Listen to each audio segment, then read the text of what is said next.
Donna Bordeaux with Campground Accounting. I wanted to talk to you today about naming your campground or dealing with the name you already have. In naming your campground, one of the things you want to think about is where you're located, what town you're in, what tourist attractions or areas you may be near. In a perfect world, you want to include those in your name because that is how people are going to find you. So when they search the internet, if you are near wonderful Lake Tahoe where I am today, you're going to look for Lake Tahoe campgrounds. It's pretty easy. So the number one search is not going to be where I'm at right now, which is Zephyr Cove RV Park. It is going to be probably Tahoe Valley Campground because it has Tahoe in the name. So deal with your SEO terms in Google and think about that when naming your campground. Now, you may say, my campground's been named for years. It has any name, but it doesn't have the name of the town or any tourist attraction related to where I am. What should I do? Do I need to rename my campground? No.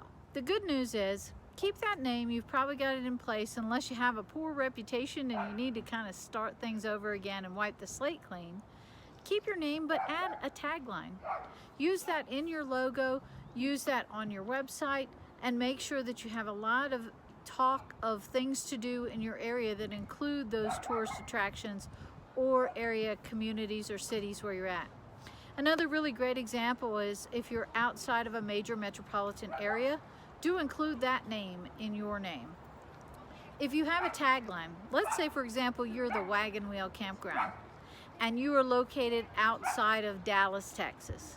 You're going to put a tagline that says a fine Dallas campground or Dallas's finest resort or Dallas suburb area, and include that in all of your marketing and all of your efforts online, your social media posts.